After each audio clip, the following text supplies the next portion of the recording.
How y'all doing tonight? Tonight we're going to make a dish. It's called a poppy seed chicken casserole. And kind of got the idea from my sister-in-law. She did a dish a lot similar to this, and it's very, very good. And it's actually on my brother's channel. I'll have to give you a link to that at the end of the video. But kind of taking it, put my own twist on it, and I think it's going to come out pretty good. I made it about a week or so ago. I didn't take a video just to test it out, and it really did come out good. So what we're going to do is we're going to start out with some of these wet ingredients here for the casserole. A little bowl down here. I've got a cup of mayonnaise. Okay, just go ahead and get that on in there. And then let's see, go ahead and get it all. Some stuff stuck on here. So things are normally pretty good about getting everything off. Okay, I've got 16 ounces for 2 cups of sour cream. We'll go ahead and get the wet ingredients in here first. We can get everything out there. I've got some Rotel. This is one of my touches. This spicy Rotel here. I'm going to start out with about, say, just a big old heaping spoonful of it. I didn't really take a measure. About 2 of those. So about half a can of Rotel. Also, I've got cream of chicken soup. Go ahead with that. It's 1 can of cream of chicken soup. Everything's kind of hard to get out. And got a few dry ingredients here that I'm putting seasoning wise. But at this point, you can put in whatever you wanted to. You can put in, if you want some different seasoning. Let's say you want to put more Cajun seasoning in there. If you want to put some herbs, maybe some basil or something like that, or maybe some roast chicken seasoning, you could do that too. But my seasoning, I've got, of course, I've got some Slappy Mama. I've got about a tablespoon of that. I've got about a teaspoon of curry powder. I've got a little bit of dried cilantro, and I've got 2 tablespoons, of course, poppy seeds. Put those in there. It's all this mixed about. Now I've got some cheese. I've got, I think this is about a half a cup of just grated sharp cheddar cheese. I'll put that in there. And that should do it for our wet ingredients now. So what I'm going to do is go ahead and get the chicken. I've got 3 cups of chicken breast here. I just pulled it apart. What I did earlier is I boiled it. And, I thought about putting the boiling of the chicken in the video, but then I was like, well, everybody may know how to do that. But then again, if you don't, what you want to do, you want to bring your water to a boil. Put the to a boil with seasoning. You want to put a little salt and a little pepper. Make it taste about like seawater. Not too salty, but about like seawater. And put your chicken in there and turn the heat down. You don't want to boil the chicken in like a rolling boil. You want to do it more as between a simmer and a boil, like a light boil. Boil it for about 20 minutes. Take it out, and this is chicken breast on the bone. Pull it apart a little bit and see if it's you see any pink or anything like that. If not, go ahead and set it aside and let it cool, and then you can pull it apart just like I did here. Let's get this chicken in here. Like I said, that's probably about, that was 4 chicken breasts on the bone. I'm guessing that's about 3 or 4 cups of chicken. Stir that in there a little bit. And now, next I'm going to get my rice. I cooked 1 cup of rice, dry rice, and of course you cook 1 cup of rice to about 2 cups of water, and I actually put a chicken bouillon cube in there just to get a little bit of flavor. So this is the yield of about 3 to 3.5 cups. We'll go ahead and put about See, about 3/4 of that in right now, and we'll stir it around. We'll see where we are as far as consistency, and then we'll know if we need to put any more or not. We get a bit more sturdy stir here.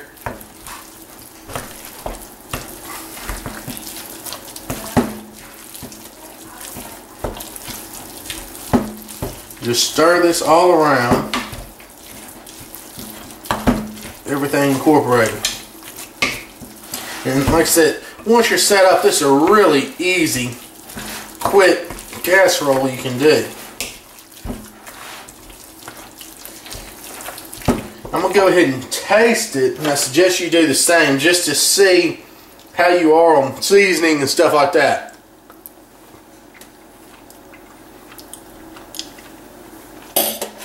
Okay. Tastes pretty good to me. Really good. I'm going to add a little bit, just because I like to spice a little bit more of the Sloppy Mama. I'm going to add about another tablespoon of this Rotel. Then again, I like things really spicy. Oh, another thing I like to add, of course, I like this Shiraki sauce. And again, we're talking about spicy components here. These are totally optional.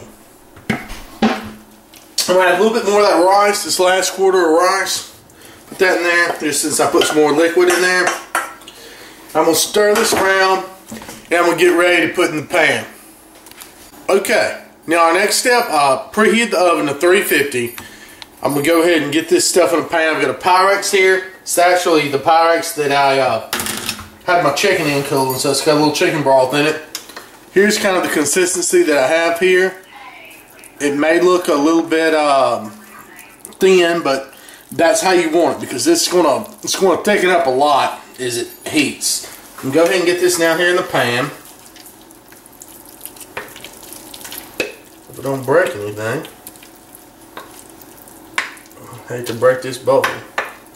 Okay. Now, put that in there. Get it smoothed out as much as I can.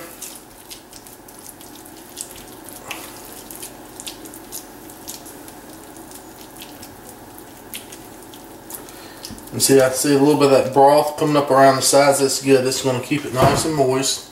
That's the main thing with this dish. You really don't want it to dry out.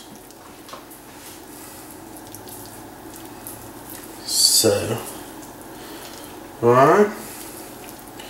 Got it pretty even. It doesn't have to be perfect. I'm going to go ahead and put it in the oven. This oven's set on 350, like I said, for about 30 minutes. And meanwhile, we're going to be making the topping. Okay, we're ready to make the topping for the Poppy Seed chicken casserole. What I've got here, I've got a thing of Ritz crackers. This is just one little tube of them. Also got about, I guess, a third of a tube of just regular saltine crackers. Say about 2-3 inches of crackers. And I like to mix them because they help out with each other's flavor. And the saltines have that salt kind of dry taste, and the Ritz are real buttery. So, speaking of butter, I've got 6 tablespoons of butter, which is about 3/4 of a stick, here in this pan. I'm going down with that, and I'm going to crush these saltines, just crumble them up as much as I can here in this pan. Alright? I've got this on about medium-high heat. Start with the Ritz as well. Let me get into these things.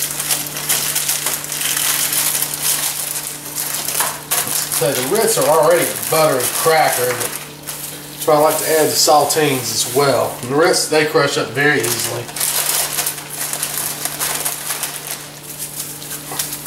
This kind of reminds me of making some different seafood dressings. Are really good using Ritz crackers, butter, and different herbs and spices when you're stuffing shrimp or lobster, or crab, or something like that. So I got that. I'm going to go ahead and mix that around here in this butter. And we're just going to basically just brown it a little, or just saute it in this butter. Probably mix around here for about a minute, just to soak up all that butter and get everything just all together here. Another thing I was going to say about the the poppy seed chicken, if you wanted to, I know I put the rotel in there. You could first saute some onions, some celery. It's all about doing that, and just put that in there as well. Mix that on in. Put whatever you want to. Maybe some mushrooms. Mushrooms will be good as well. Like I said, that's still in the oven for its first 30 minutes. Just go ahead and cook all that casserole down. I'm going to stir this around for about a minute, and then we'll go ahead and empty this into the side plate. Okay, after it's been sauteing for about a minute, let's go ahead and dump it off in this plate here. And we're just going to save that for after the 30 minutes, first 30 minutes of the casserole. That's going to be a great buttery topping for the poppy seed chicken casserole. So go ahead and let's see, we got about 10 more minutes left. I'll be right back with you and we'll top that casserole. Okay, now the first 30 minutes has gone by, so I'm going to go ahead and take the casserole out of the oven or add the topping. Grab it here. It's just bubbling around the edges, which is a good sign. That's how we want it to be. Looks like that. Let's see. Tell me you can see. Okay. Now, take our topping here. We'll try to just spread it just over the casserole.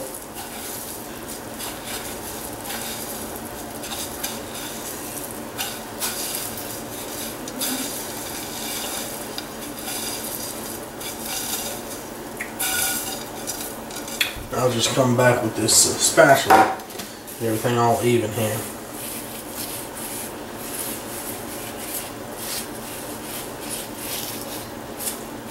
Just make sure you get everything all the way out to the edges, because those edges seem to have cooked the most and stuff like this.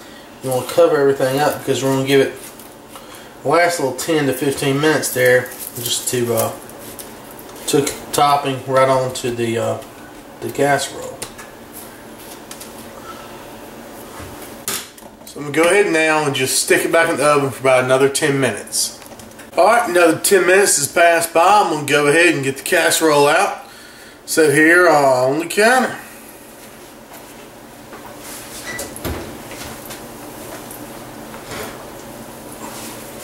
Okay. Now if you look here, see how that casserole is bubbling?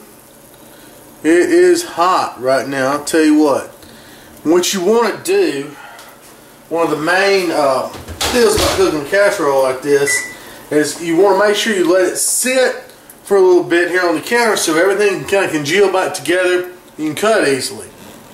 You know, sometimes, some people, or you might like it like this, like it real not stuck together, real, I guess, liquidy and stuff like that. You can go ahead and just cut your piece off and put it in a bowl. You can eat it, you know, right now. Eat it like that. But I like to let it sit for at least 10 minutes on the countertop before I cut it. That way it holds together a little bit better.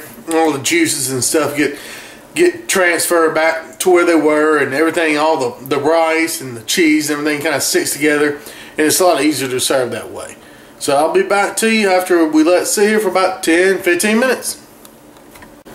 Alright, it's been about 10 minutes, so it'll be all good to cut. It's a little bit more solid. Man, it looks good. Looky there. Lifting on out of here. And there you go. A nice little poppy seed chicken casserole. And it's a good little treat to fix on a weeknight. It's not much trouble to make. And I'll put up that link to my brother's wife's video so you can see her recipe of it too. And it's really simple to do.